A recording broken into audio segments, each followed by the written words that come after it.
Welcome to the Penguin Parlor live every Thursday afternoon at 3 p.m. This is Jennifer Reynolds. We are going to be taking 15 minutes of topics about Antarctica. These, of course, will always be recorded and posted for you to view. Let me introduce myself. Born and raised in Canada, my name is Jennifer Reynolds. I'm very active on social media on Jennifer Reynolds Travels. Been in travel all of my life, worked on board ships. I am very proud an Antarctic ambassador after having my fourth trip to the Antarctic earlier this year. And I make my home in Tampa, Florida with my little kitty cat, Alfie. Every Thursday at 3 o'clock, I come live into the Penguin Parlor. Last week, we took a look at Antarctica 101. Next week, join me, same time, same place, regarding fly sail options. And this afternoon, the topic is a typical day in Antarctica, as if there's anything typical about Antarctica. But let's delve into that in our 15 minutes today in the Penguin Parlor. A typical is an adjective being or serving a representative example of a particular style. And I do think that we will be able to give you a sense of what this place is all about. This was actually my third time coming down to the Antarctic when I had a chance to do a drive-by with my oceanographer husband. Meaning I was on board one of the larger ships where we had a chance to view glaciers from a distance. And you need to look at the statistics because Antarctica as a whole is very well managed by the International Association of Antarctic Tour Operators. But it needs to be pointed out that in the 1991 to 1992 season, there was 6,500 people who visited here. And that number has skyrocketed to over 55,000 during our lifetime and present. So yes, there is a tremendous demand for the destination. And there's also been a tremendous of mystery and history that comes with Antarctica.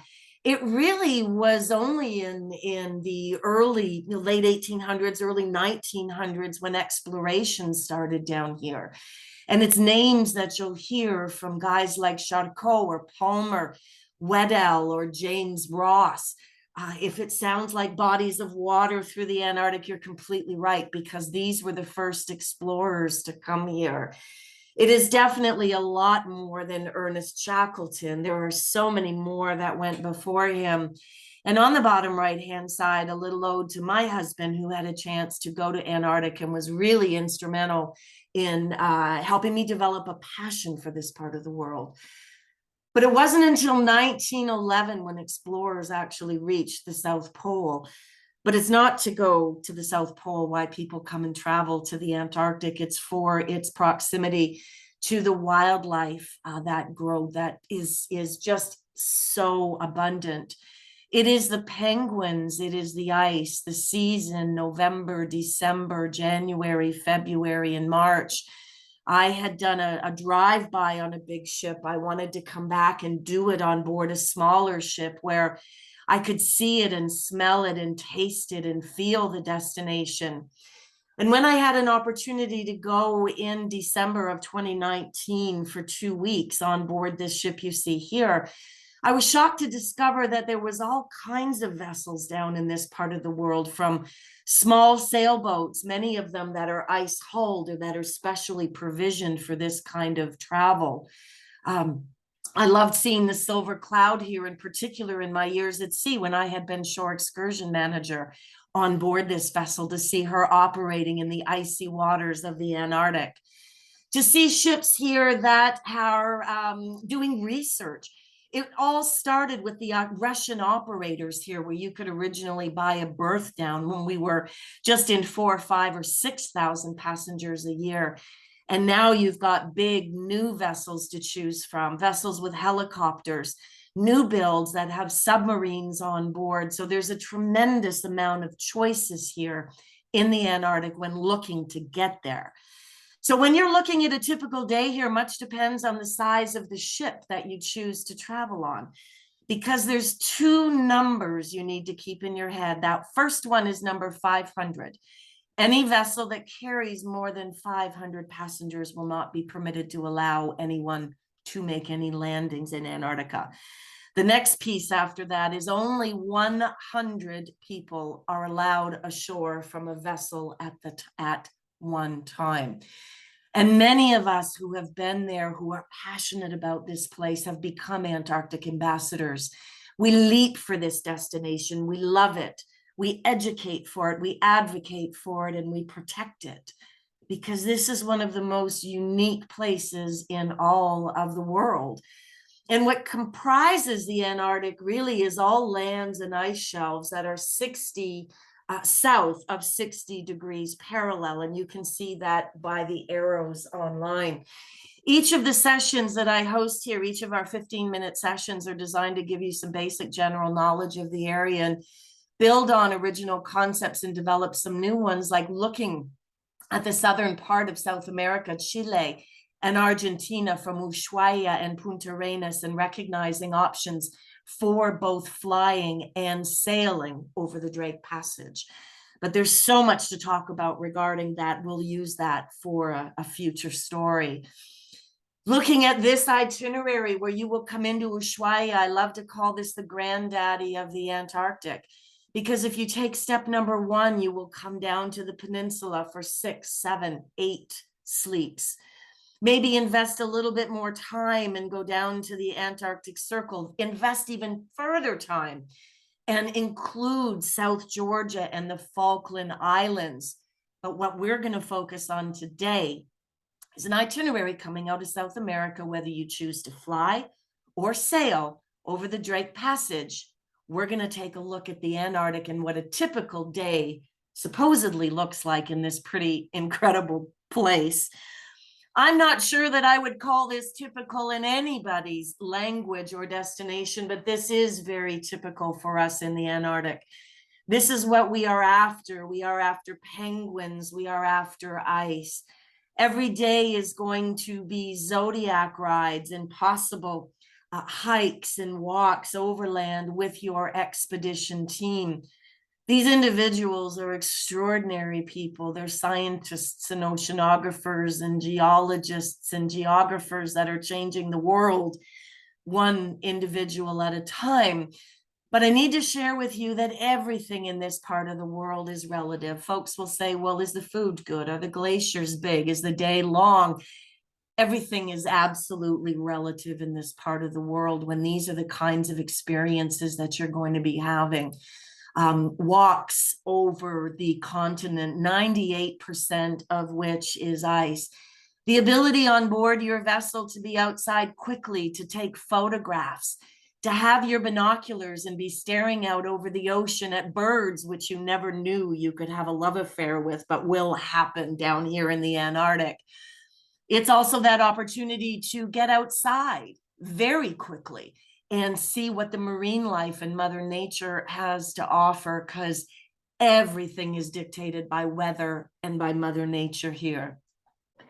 I think it's fair to say this is a fairly typical day with zodiac rides and animals and seals, exploring some of the past that has taken place here, including many of the huts, wordy huts, and some of the other facilities that are set up for scientific research exclusively here in the Antarctic. And if you think you're getting away without doing a little bit of science, it's kind of like being sent off to the grocery store and someone saying, well, while you're there, would you mind grabbing a gallon of milk? Well, you're down in the Antarctic. Would you mind gathering a Secchi disc sample or a krill count, or count the penguins or count the clouds? So it is a real science program. And again, the vessel you choose and the programming will be related to this, but make no mistake about it, real science is being done here, and you can get as involved with this as you want or as you don't want. But in addition to what we call a typical day with the zodiacs and the landings and the walks, I can't call any day really typical, because many people who come down here take advantage of activities like kayaking, skiing in November and December when the ice is quite frozen over, You'd be surprised to learn there's quite a few people that snorkel in the water. These are additional activities, or scuba dive. Even camping on the ice is a really neat experience. And I will share with you, one of the things we're finding is a lot of families are coming here, multi-generational, the kinds of people that have been to Alaska or Norway. They have been to Walt Disney World. They're looking for a little bit more substance. They're looking for some privacy. And there's no question that the ability to find that is here in the Antarctic. As we come to the last few minutes in our afternoon here, as we look at the end of a day, it's up in the morning, being well fed and being well watered, going out in your zodiac, or maybe some of your additional activities, taking in the penguins, the seals, all of the ice that there is to be seen. But the vessels on board are very beautiful as well. It's not uncommon for folks to come back and do a quick workout, a light workout. Most people are active when they come to this part of the world. And it's pretty yummy, delicious to be able to sit outside and sip a cocktail as you go through one of the fjords and have one of the hot tub experiences. On the Greg Mortimer, on our ship, there's 2 of them here. And depending on the vessel that you choose, the experiences on deck can be just exquisite. The food is always very good on board. Time in the afternoon to catch a cocktail. It's pretty amazing to think how well you get fed down in this part of the world. I was on a trip for 23 days and still getting delicious pasta and also fresh salads at the end of 3 weeks, which was pretty darn amazing. But the food is very, very good. And any kind of dietary requirement can be managed, providing anything is known in advance. There's not going to be any running ashore, any place to get any blue cheese stuffed olives anywhere, but we can look after that ahead of time. I really think a lot of what happens in the Antarctic happens outside, and it is the ability to go from inside to outside very quickly.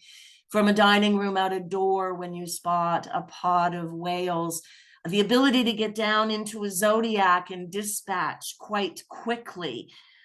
Coming back at the end of the day, having a dinner, a drink, putting your clothes in the bathroom to dry so they'll be nice and toasty. And nothing has to be uncomfortable in this part of the world. There's a myriad of ships to be accommodated by. And certainly on board the Greg Mortimer, you find floor-to-ceiling glass windows. There are doors that open, sliding glass doors to the outside. Stunning looking balconies, excellent internet, great storage in the cabins. But more than anything, it's really that killer view in the evening time and in the mornings where you have that chance to get outside. The ships are small, they can maneuver quickly. People can get out of their rooms or get out on deck to get photographs of seals or penguins or of the whales when they come and appear. And I think that's a really, really big deal when it comes to this part of the world. So let me say thank you for joining me in the Penguin Parlor this afternoon. Every Thursday at 3 p.m. Eastern Central Time, I will do a quick recording here, 15 minutes. Last week we did Antarctica 101. This week, a typical day in Antarctica. Next week, I ask you to join me, and I'll be talking about fly sail options and a little bit more detail and information about the different places that we go. Again, my name is Jennifer Reynolds, Business Development Manager in the Southeast for Aurora Expeditions.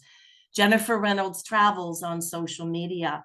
If you would like to catch me and schedule an appointment online, calendly.com/Jennifer Aurora, and it would be an absolute pleasure to catch up. As an Antarctic ambassador, it is my job and it is my true pleasure to share these experiences with you.